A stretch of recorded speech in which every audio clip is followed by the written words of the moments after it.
경기도 안산시 새로 생겨난 산업단지의 중심지이자 수십 개의 대형 공장이 들어선 곳, 매일같이 전국 각지에서 수만 명의 젊은 여성들이 더 나은 삶의 꿈을 안고 이곳으로 몰려들었다. 그러나 산업 발전의 화려한 불빛 뒤에는 누구도 쉽사리 보지 못하는 어두운 구석과 침묵의 비극이 존재했다. 이 이야기는 총성이나 핏자국으로 시작되지 않았다. 경기 남부 지방경찰청 민원 접수함으로 배달된 한 통의 익명편지로 시작되었다. 떨리는 손으로 눌러쓴 듯한 필체는 작성자가 얼마나 깊은 내적 갈등을 겪었는지를 짐작하게 했다. 편지의 내용은 즉시 수사팀의 이목을 집중시켰다. 편지의 작성자는 자신을 안산시 중심가에 위치한 크고 유명한 민간 산부인과인 미래사랑 산부인과에서 근무했던 전직 간호사라고 밝혔다. 편지에는 충격적인 주장이 담겨 있었다. 김소연 원장이 운영하는 미래사랑 산부인과가 단순한 의료기관이 아니라 원치 않는 임신을 한 공장 여직원들, 특히 임신 주수가 상당히 진한 이들을 대상으로 불법 낙태를 전문적으로 시술하는 도살장이라는 것이었다. 작성자는 더 이상 양심의 가책을 견딜 수 없어 이 끔찍한 범죄를 고발하기로 결심했다고 썼다. 유명 의료기관에 대한 심각한 혐의를 담은 익명의 편지는 극히 민감한 사안이었다. 하지만 편지에 묘사된 시술 방법, 가격, 심지어 병원의 비밀 유지 규칙까지 너무나도 구체적이고 신빙성이 있었다. 이 내용은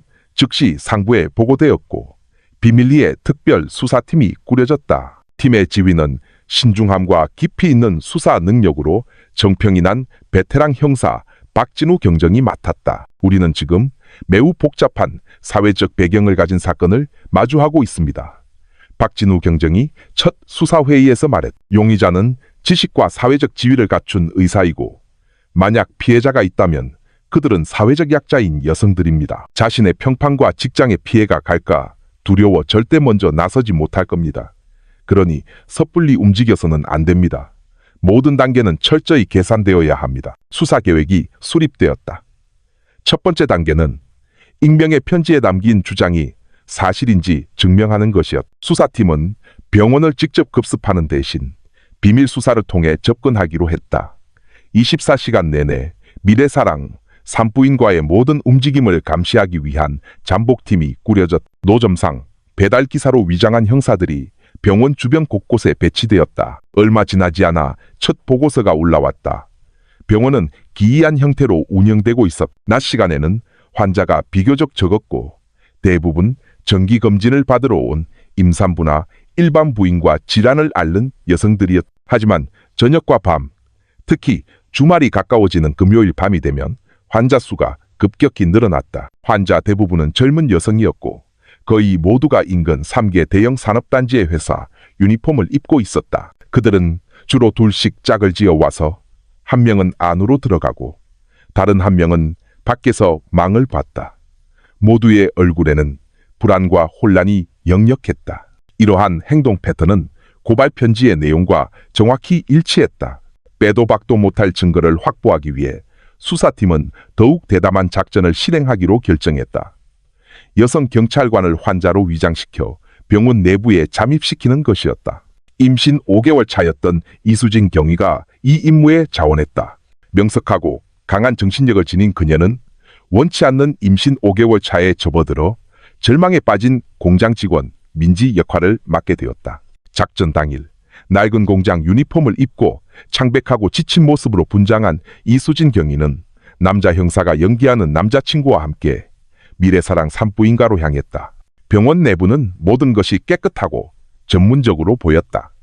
50대 정도로 보이는 김소연 원장은 지적이고 친절한 인상을 주었으며 직접 진료를 받다. 불행한 공장 여직원의 눈물 섞인 사연을 듣고 초음파 검사를 통해 태아가 이미 많이 자랐음을 확인한 후에도 김 원장은 조금의 망설임이나 다른 조언을 하지 않았다. 민지 씨의 경우엔 주수가 좀 많네요. 그녀는 감정 없는 목소리로 말했다. 비용이 보통보다 높아요. 500만 원입니다. 깎아줄 순 없어요. 산불이고 신분증은 필요 없어요. 모든 건 비밀로 해드릴게요. 결정했으면 이번 주말에 다시 와요. 불법 낙태 비용으로 500만 원은 피를 빨아먹는 듯한 거액이었지만 막다른 길에 몰린 많은 여성에게는 유일한 선택지였다. 김 원장의 말은 이 병원의 불법 낙태 시술 행위를 확증하는 명백한 증거였다. 이수진 경위가 모든 대화를 녹음한 후 돈을 빌릴 시간이 필요하다는 핑계를 대고 병원을 빠져나왔다. 임무는 성공적으로 완수되었다.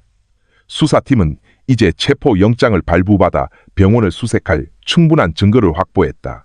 하지만 수사의 마지막 단계에 접어들려던 순간 외부 잠복팀으로부터 극히 이상한 상황이 보고되었다. 박진우 경정은 이 사건에 더 끔찍한 비밀이 숨겨져 있음을 직감하고 급습 계획을 잠정 보류하기로 결정했다. 잠복팀의 보고에 따르면 매주 금요일 자정 무렵 병원에 불이 꺼지고 문이 닫힌 후에 아무런 로고도 없는 작은 냉동탑차가 조용히 병원 후문에 정차한다는 것이었다. 그러면 병원 안에서 김 원장과 남성 직원 한 명이 나와 보냉용으로 특수 제작된 흰색 의료용 스티로폼 상자 여러 개를 트럭 운전사에게 건넸다. 물건의 인계는 어둠 속에서 조용히 이루어졌고 몇 분밖에 걸리지 않았다. 이 냉동탑차는 누구의 소유이며 스티로폼 상자 안에는 무엇이 들어있기에 이토록 은밀하게 거래되어야만 하는가? 의료 폐기물일까? 아닐 것이다. 병원의 의료 폐기물은 허가받은 환경업체가 정해진 시간에 주간에 수거해 가고 있었다. 냉동탑차의 차량 번호를 조회한 결과 이 차는 국경을 넘어 불법 물품을 밀수하는 데 연루된 정과가 있는 운송회사 소유로 등록되어 있었다. 산부인과 불법 밀수 네트워크 그리고 한밤중에 건네지는 의문의 스티로폼 상자. 이 조각들을 맞추자 소름 끼치는 가설이 만들어졌다. 박진우 경정은 만약 그들이 단순히 불법 낙태 사건으로만 덮친다면 스티로폼 상자 뒤에 숨겨진 진실을 영원히 알 수 없게 될 것이라고 판단했다. 수사를 계속한다. 그가 명령했다. 우리의 목표는 이제 병원뿐만이 아니라 저 냉동탑차까지 포함한다. 이번 주 금요일 밤 우리는 거물과 피라미드를 한 번에 잡을 것이다. 박진우 경정의 지휘 아래 수사팀은 양동 작전 계획을 세밀하게 수립했다. 이것은 더 이상 단순한 불법 낙태 사건이 아니었다. 불법 밀수 네트워크와 연계된 냉동탑차의 등장은 사건을 훨씬 더 심각한 수준으로 격상시켰다.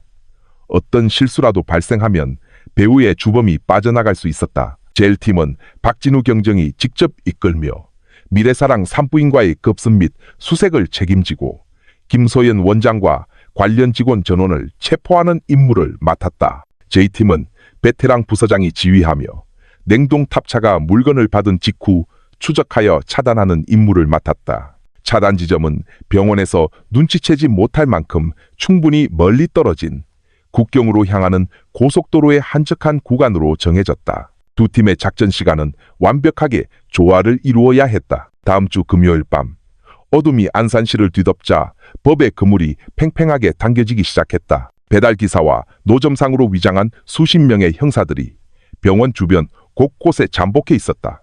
긴장감이 감돌았다. 밤 11시 30분 정각 로고 없는 그 냉동탑차가 어김없이 병원 후문에 멈춰섰다. 잠복팀은 즉시 지휘본부에 비밀리에 보고했다. 몇 분 후 병원 후문이 열리고 김소연 원장과 건장한 체격의 남자 직원이 테이프로 단단히 밀봉된 흰색 의료용 스티로폼 상자 3개를 들고 나왔다. 상자들은 신속하게 냉동탑차에 실렸다. 짧은 대화와 돈봉투가 오간 후 냉동탑차는 시동을 걸고 조용히 골목을 빠져나갔다. 추적팀, 이동하라. 박진우 경정이 무전으로 지시했다. 즉시 아무런 표시가 없는 수사 차량 여러 대가 안전거리를 유지하며 조용히 냉동탑차의 뒤를 따랐다. 친북의 추격전이 시작되었다. 급습팀, 내 명령을 대기하라. 박진우 경정과 그의 팀은 인내심을 갖고 기다렸다. 냉동탑차가 운전사가 병원으로 소식을 전할 수 없을 만큼 충분히 멀리 가기를 기다려야 했다. 15분 후 추격팀이 냉동탑차가 고속도로에 진입했다고 보고하자 박경정은 때가 왔음을 알았다. 모든 부대 동시에 진입. 골목 곳곳에서 수사경찰과 특수작전 부대원 수십 명이 그림자처럼 나타나 병원을 완전히 포위했다. 정문과 후문은 거의 동시에 파괴되었다. 경찰 병력이 안으로 쇄도했. 마지막 불법 낙태 시술을 마치고 수술실을 청소하던 김소연 원장과 직원 4명은 손쓸 틈도 없이 덮쳐졌다. 그들은 조금도 저항할 기회가 없었다. 김소연 원장은 경찰을 보고 얼굴색이 잠시 변했지만 이내 냉정하고 침착한 표정으로 돌아왔다. 나머지 직원 4명은 얼굴이 하얗게 질려 몸을 떨었다. 5명 모두 신속하게 제압되었다. 한편 약 50km 떨어진 고속도로 위에서 냉동탑차 추격팀도 작전 개시 명령을 받았다. 차량 통행이 뜸한 한적한 도로 구간에서 특수작전 차량 2대가 속도를 높여 냉동탑차를 앞질러 양옆을 막고 갓길에 멈추도록 압박했다. 동시에 뒤따르던 다른 차량이 뒤를 막아 완벽한 차단 진영을 만들었다. 수사 경찰들이 차를 포위하고 위협적인 인상의 운전사를 체포했다. 그는 불법 밀수 네트워크의 명단에 올라있는 핵심 조직원이었다. 경찰 차량의 헤드라이트 불빛 아래 검사 입회하에 냉동탑차의 화물칸 수색이 즉시 시작되었다. 경찰이 문을 열자 살을 애는 듯한 냉기가 뿜어져 나왔다.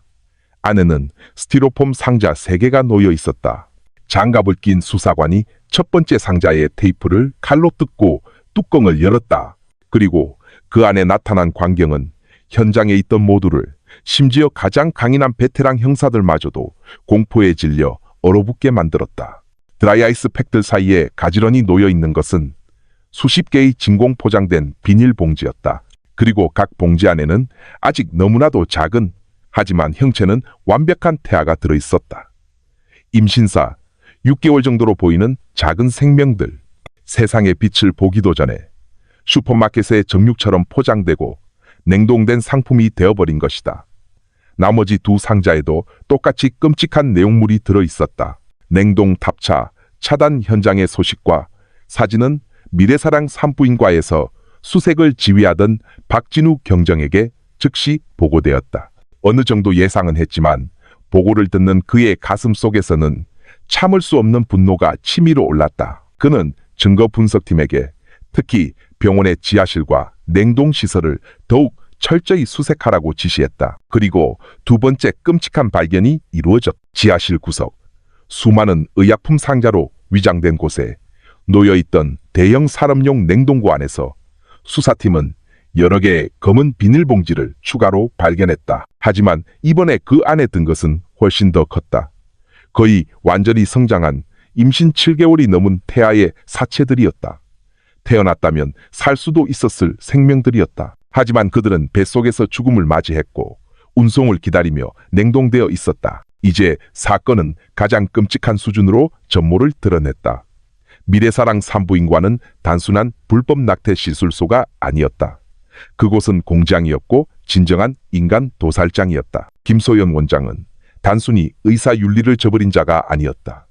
그녀는 악마였고 태아 사체 거래를 전문으로 하는 범죄 네트워크의 수장이었다. 그러나 가장 큰 질문은 여전히 남아있었다. 그녀는 이 태아 사체들을 누구에게 그리고 무슨 목적으로 팔았던 것일까? 경기 남부지방경찰청 조사실. 박진우 경정 앞에서 김소연 원장은 여전히 무표정하고 차가운 얼굴을 유지했다. 하지만 박 경정이 책상 위에 2 묶음의 사진을 내려놓았을 때 그녀의 평정심이 흔들리기 시작했다. 한 묶음은 냉동 탑차에서 발견된 작은 태아들의 사진이었고 다른 한 묶음은 병원 냉동고에서 발견된 더 큰 태아들의 사진이었다. 김 원장님, 박경정이 차분하지만 무게감 있는 목소리로 입을 열었다. 무슨 짓을 했는지 말할 필요는 없습니다. 우리는 이미 다 알고 있으니까요. 하지만 이제 우리에게 말해주시죠. 이 아이들을 누구에게 그리고 왜 팔았습니까? 오랜 침묵 끝에 마침내 그녀가 입을 열기 시작했다. 그녀의 진술은 참회가 아니었다. 그것은 절망에 빠진 젊은 여성들과 부자들의 비뚤어진 믿음 위에 세워진 냉혈한 사업가의 비즈니스 모델에 대한 설명이었다. 그녀는 불법 낙태 시술 주선 혐의를 모두 인정했다. 이 지역의 수요는 엄청나다고 했다. 집을 떠나 멀리 와서 보살핌과 성지식이 부족한 수만 명의 공장 여직원들 덕분에 이 시장은 달콤한 돈벌이가 되었다. 그녀의 병원은 실수를 저지르고 비밀리에 문제를 해결하고 싶은 여성들의 유일한 목적지가 되었다. 나는 단지 사회의 수요에 부응했을 뿐입니다. 그녀는 평탄한 목소리로 말했다. 내가 하지 않았으면 그들은 안전하지 않은 다른 불법 시술소를 찾아갔을 겁니다. 적어도 내 병원에서는 의료적인 처치를 받을 수 있었죠. 그것은 역겨운 변명이었다. 하지만 수사관들이 스티로폼 상자와 거래된 태아 사체에 대해 묻자 악마의 진짜 얼굴이 드러났다. 그녀는 처음에는 낙태 후 태아 사체를 일반적인 의료 폐기물처럼 처리했다고 진술했다. 그러나 사업계의 인맥을 통해 그녀는 이 폐기물이 낙태 시술보다 훨씬 더 큰 이익을 창출할 수 있다는 것을 깨달았다. 그녀는 자신의 병원을 공장으로, 진정한 인간 도살장으로 탈바꿈시켰다. 그리고 두 개의 다른 시장을 만족시키기 위해 두 가지 끔찍한 생산 라인을 가동했다. 첫 번째 시장은 미신과 도착적인 믿음으로 가득 찬 대한민국의 지하 세계였다. 주요 상품은 임신사 6개월 된 태아 사체였다. 이런 물건은 재벌이나 대기업가들 사이에서 수요가 많습니다. 김 원장은 마치 영업사원이 상품을 소개하듯 냉담하게 진술했다. 약을 만들기 위해 사가는 게 아닙니다. 부적을 만들거나 태자기를 만들기 위해 사갑니다. 조사실 전체가 소름 끼치는 침묵에 휩싸였다. 태자귀, 한국의 무속신앙에서 어린아이의 영혼을 모시는 것으로 오랫동안 은밀한 세계에서 구전되어 온 주술이었다. 죽은 태아의 영혼을 부려 소유주가 그 영혼을 통제하여 사업 번창, 승진, 심지어 경쟁자에게 해를 끼치는데 도움을 준다는 믿음이 있었다. 구매자와 직접 만나지는 않았습니다. 그녀가 진술했다. 서울에 있는 유명한 천신보살이라는 무속인 2~3명과 연줄이 있습니다. 그들이 부유층 고객을 찾아주죠. 주문이 들어오면 예를 들어 남자아이인지 여자아이인지 부모의 사주가 어때야 길한지 같은 요구사항을 전달해 옵니다. 그러면 저는 공장 여직원들 중에서 적절한 낙태 사례를 골랐죠. 아이를 꺼낸 후에는 특수 보존액에 담아 진공 포장하고 스티로폼 상자에 넣습니다. 당신들이 잡은 그 냉동 탑차가 일주일에 한 번씩 물건을 받아서 그 무속인들에게 배달하는 차입니다. 김 원장의 진술은 보이지 않는 범죄 네트워크를 드러냈다. 가난한 공장 여직원의 절망이 비인간적인 부자들의 미신을 위한 원재료가 되는 비뚤어진 생태계였다. 이어서 그녀는 두 번째 시장, 즉 수출 시장에 대해 이야기했다. 이 시장을 위한 상품은 임신 7개월이 넘은 사산된 태아의 사체였다. 이런 것들은 중국으로 팔려나갑니다. 김 원장이 말했다. 제가 알기로는 그들은 이걸로 약을 만들거나 부유층 여성들을 위한 소위 자하거라고 불리는 더 고급 보양 식품을 만든다고 들었습니다. 그녀는 국경 너머에는 태아의 장기, 특히 태반과 줄기세포를 추출하여 노화 방지와 정력 증진에 효능이 있는 영약으로 만들 수 있다는 맹목적인 믿음이 있다고 설명했다. 이 상품을 위한 암시장은 규모가 크고 수익성이 매우 높았다. 냉동 탑차 운전사 역시 이 불법 밀수 네트워크의 한 고리였다. 제 역할은 물건을 구해 포장하고 검은 비닐 봉지에 담아 냉동하는 것까지입니다. 2~3달에 한 번 충분한 양이 모이면 그들이 사람을 보내 물건을 가져갑니다. 운송부터 국경을 넘는 거래까지는 그들의 몫입니다. 김소연 원장의 자백은 복잡하고 잔혹하게 조직되고 운영된 범죄 네트워크를 폭로했다. 그녀의 범죄는 단순히 법과 의사윤리를 위반한 것이 아니었다. 그것은 모든 도덕적, 인간적 가치를 짓밟는 행위였다. 그녀는 순진한 생명을 상품으로 사리사욕을 채우는 도구로 전락시켰다. 첫 조사가 끝난 후 박진우 경정은 굳은 표정으로 지휘본부로 돌아왔다. 그는 이 사건이 극도로 복잡한 수준으로 격상되었음을 직감했다. 김소연 원장의 체포는 시작에 불과했다. 그는 처음에는 미래사랑 산부인과에 대한 단편적인 정보만 있던 화이트보드 앞에 섰다. 그러나 이제 김소연 원장의 이름에서부터 수십 개의 가지가 뻗어나가고 있었다. 한 가지는 어둠의 세계에 숨어있는 무속인을 주범으로 하고 수많은 재벌 고객을 둔 태자기 부적 거래 네트워크로 이어졌다. 또 다른 가지는 그 우두머리가 여전히 그림자 속에 숨어있는 국제 밀수 네트워크로 이어졌다. 주범은 잡았다. 그가 회의실에 있는 팀원들에게 단호한 목소리로 말했다. 하지만 그놈의 소굴은 아직 건재하고 다른 악마들은 여전히 활보하고 있다. 여기서 멈출 수 없다. 지금부터 우리의 임무는 이 네트워크를 뿌리째 뽑아버리는 것이다. 새로운 명령이 신속하게 하달되었다. 제1팀은 김 원장에게서 얻은 정보를 바탕으로 새로운 사건을 리젠하고 서울지방경찰청과 공조하여 태자기 네트워크 소탕 작전을 계획하고 실행한다. 주요 목표는 천신보살이라는 무속인이다. 제2팀은 경찰청 국가수사본부 및 해양경찰과 공조하여 운전사로부터 시작해 중국으로 향하는 태아사체 밀수 네트워크를 추적하고 검거한다.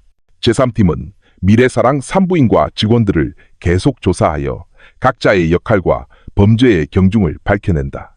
미래사랑 산부인과 급습은 시작에 불과했다.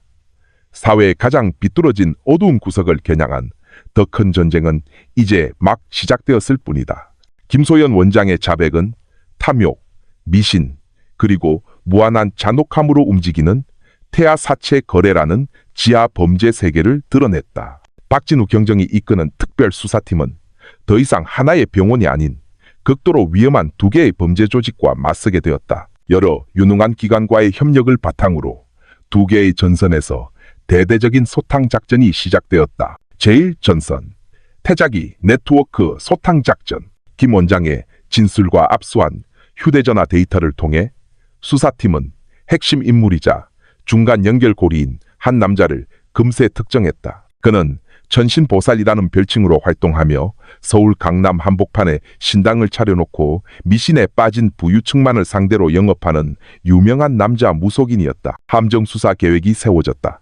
위장한 형사가 신흥사업가 행세를 하며 천신보살에게 접근해 사업 번창을 위해 가장 영험한 태자기를 구하고 싶다고 의뢰했다. 며칠에 걸쳐 접근하고 신뢰를 쌓은 끝에 거래 약속이 잡혔다. 그리고 천신보살이 막 배달받은 태아사체로 의식을 거행하는 순간 경찰 병력이 들이닥쳐 그를 현장에서 체포했다. 천신보살의 진술과 상세한 거래 장부 덕분에 고객이었던 수많은 사업가와 사회 저명 인사들이 법의 심판을 받게 되었다. 이로써 국내의 태자기 네트워크는 근본적으로 와해되었다. 제2전선, 국제태아사체 밀매 네트워크 분쇄.